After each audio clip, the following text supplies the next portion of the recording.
आचार्य सेवी जी, मैं आपसे समझना चाहूंगी, चंद्रग्रहण चूंकि लग रहा है और हर कोई जानना चाहता है कि उनकी राशि पर इसका क्या इम्पैक्ट होने वाला है, तो राशियों के आधार पर अगर आप बता पाएं कि क्या ये पूरी तरीके से नेगेटिव होगा और अगर हाँ तो इसको हम पॉजिटिव कैसे कर सकते हैं? बिल्कुल, देखिए जैसे कि आदरणीय आचार्य जी पहले ही बता चुके हैं कि चंद्रमा जो है वो हमारे मन का कारक होता है। और काफ़ी बार ये भी देखा गया है कि लोगों की ये क्वेश्चन होती है या क्वेरी होती है कि चंद्र ग्रहण जो है वो भारत में दृश्य नहीं है या किसी अन्य देश में दृश्य अगर नहीं होता है तो क्या उसका प्रभाव हम पर नहीं पड़ता है। देखिए सबसे पहली बात तो यह है कि चंद्र ग्रहण इस बार भारत में दृश्य है। और दूसरी चीज़ यह है कि चंद्र ग्रहण क्योंकि आपके मन का कारक है, तो चाहे आप देश दुनिया के किसी भी विभाग में किसी भी भाग में क्यों ना बैठे हो, इसका असर आप पर आपकी राशि अनुसार या इन जनरल भी आप पर ज़रूर पड़ता है। तो जब भी ऐसी स्थिति आती है, ग्रहण की स्थिति आती है, तो कोई भी राशि अनुसार इसका जो प्रभाव होता है वो अच्छा नहीं होता है। हाँ, किसी पे प्रभाव जो है वो कम हो सकता है या ज़्यादा हो सकता है। सबसे पहले ये चंद्र ग्रहण जो है वो कुंभ राशि में लग रहा है, तो इसी वजह से कुंभ राशि से जो भी व्यक्ति अपने जीवन में प्रभावित होते हैं उनके ऊपर इसका प्रभाव जो है, कुछ नकारात्मक प्रभाव जो है वो देखने को डेफिनेटली मिलने वाला है। दूसरी और अन्य राशियां जो इससे प्रभावित होने वाली हैं, वृष राशि यानी कि टॉरन्स जो है वो इससे काफ़ी ज़्यादा प्रभावित हो सकते हैं। उनको कहीं ना कहीं धन की हानि जो है इस समय के दौरान उनको देखनी पड़ सकती है। मिथुन राशि के लिए भी ये जो ग्रहण है वो बहुत ज़्यादा सकारात्मक जो प्रभाव है वो नहीं लेकर आ रहा है। कर्क राशि के लिए भी, क्योंकि चंद्रमा कर्क राशि के कारक ग्रह माने गए हैं, उनके स्वामी ग्रह माने गए हैं, तो उनको भी कहीं ना कहीं थोड़ा सा ख्याल ज़रूर रखना चाहिए। समसप्तक दृष्टि से अगर हम बात करते हैं तो उससे सिंह राशि है वो भी कहीं ना कहीं प्रभावित होती हुई नजर आती है, क्योंकि केतु वहाँ पे सूर्य के साथ में प्लेस्ड है। तो हर तरीके से ये जो राशियाँ हैं वो कहीं ना कहीं दुष्प्रभाव में आ रही हैं। लेकिन मैं ये भी बोलना चाहती हूँ कि जैसे आचार्य जी ने जब शुरुआत ही की थी तो उन्होंने बताया था कि देश दुनिया में कई सारी बड़ी दुर्घटनाएं जो हैं या बड़े हादसे जो हैं वो हो सकते हैं। और क्योंकि जब हम देश दुनिया की बात करते हैं तो हमारा सबसे पहला जो ख्याल जाता है वो हमारे देश के मुखिया की तरफ जाता है। तो मोदी जी की अगर हम बात करते हैं तो उनको डायरेक्टली कोई भी इस समय के दौरान खतरा नहीं नजर आता है, लेकिन हमारे देश पर आर्थिक संकट जो है वो हो सकता है, क्योंकि एकादश भाव की राशि यानी कि धन भाव की राशि जो है वो कुंभ राशि है और उसमें ग्रहण लग रहा है। और हमारी भारत की कुंडली के अनुसार ये दशम भाव की राशि आती है जो कि राज्य का स्थान है, राज्य का भाव है। तो ऐसे में हो सकता है कि हमारी गवर्नमेंट के थ्रू कुछ बहुत कड़े निर्णय जो हैं वो लिए जाएंगे। जो भी लोग हिंसा करते हैं, गलत कार्य करते हैं, उनके अगेंस्ट कोई ना कोई गवर्नमेंट के थ्रू उनको दंड देने की या उनको सज़ा देने के जो नियम है वो ज़्यादा स्ट्रॉन्ग होते हुए नज़र आते हैं। व्यापारी वर्ग जो है उनको इस समय के दौरान मैं ज़रूर कहूँगी कि हो सकता है कि उनको बिजनेस में मंदी जो है वो देखने को मिल सकती है, क्योंकि महत्वपूर्ण बात यह है कि ये जो ग्रहण लग रहा है ये रविवार के दिन लग रहा है, भाद्रपद का महीना है, पूर्व भाद्रपद नक्षत्र है और कुंभ राशि में यानी कि वायु तत्व राशि में ये ग्रहण जो है वो लग रहा है।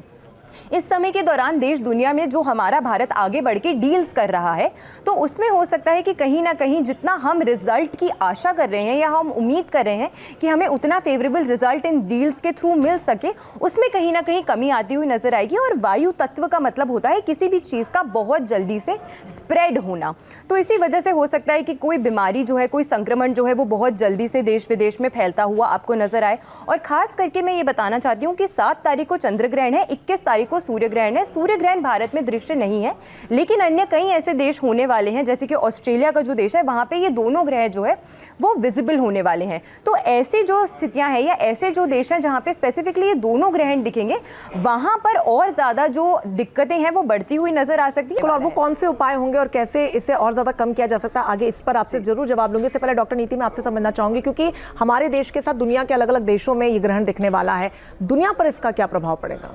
देखिए, सबसे पहले तो हमको ये समझने की आवश्यकता है कि ये जो ग्रहण है ये एक एस्ट्रोनॉमिकल इवेंट है जो एक इंटरवल पे, एक एग्जैक्ट इंटरवल पे नॉर्मली घटित होता है। अमूमन साल में 4 ग्रहण लगते हैं, 2 सूर्य ग्रहण, 2 चंद्रमा के ग्रहण, और अगर कभी इससे ज़्यादा ग्रहणों की अवस्था बनती है तो वो ज़्यादा अहितकारी होता है।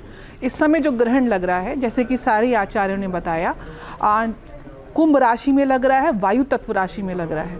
और कुंभ राशि इस समय पाप कर्तरी में है, यानी कि एक तरफ शनि है जो वक्री अवस्था में है, दूसरी तरफ प्लूटो है। तो अगर आप समझने का प्रयास करें, जब इतना सारा नकारात्मक प्रभाव, ग्रहण की स्थिति कब बनती है? जब सूर्य चंद्रमा और पृथ्वी एक एक्सिस पे आ जाते हैं, और इन बिटवीन राहु केतु की एक्सिस, जिसको नॉर्थ नोड और south node of the moon कहते हैं, बेसिकली इंटरसेक्शन पॉइंट होता है चंद्रमा और पृथ्वी की ऑर्बिट्स का। जब ये एक धुरी पे आ जाते हैं तब ग्रहण की स्थिति बनती है, यानी कि जो दो ग्रह इस पूरे सोलर सिस्टम को प्रकाशमय करे हुए हैं, एक तो सूर्य प्राइमरी और उसके बाद चंद्रमा, जब यहाँ पे ये अंधकार में डूब जाते हैं इस शेडो की वजह से जो पृथ्वी बीच में आ रही है, तो निश्चित रूप से नकारात्मक प्रभाव ज़्यादा होता है।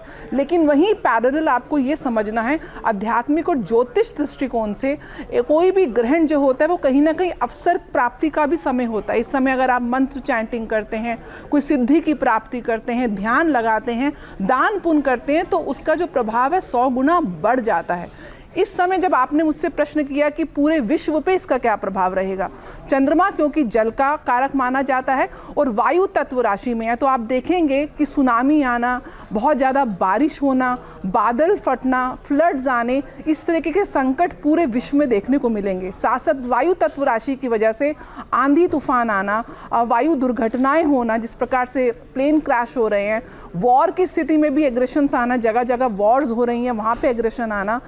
चंद्रमा क्योंकि महिला तत्व को डिनोट करता है, महिलाओं के प्रति अपराध बढ़ जाना, ये विशेष रूप से इस ग्रहण के प्रभाव में देखा जाएगा।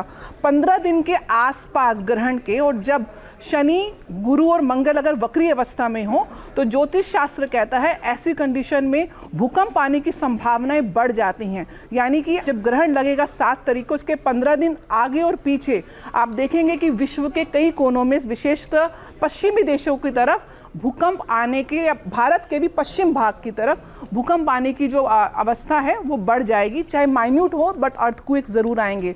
इसके साथ साथ पानी से संबंधित विवाद होना, भारत और पाकिस्तान के बीच में इंडस वाटर ट्रीटी जिसको अभी काफ़ी ज़्यादा विवाद में रहा है, आने वाले समय में सूर्य ग्रहण के प्रभाव से। और एक चीज़ और समझिए कि चंद्रमा और सूर्य के ग्रहण अनुमान 15 दिन के अंतरकाल में, अमावस्या और पूर्णिमा के अंतरकाल में होते ही होते हैं, तो एक साइकिल है जो आसपास ही चलती है।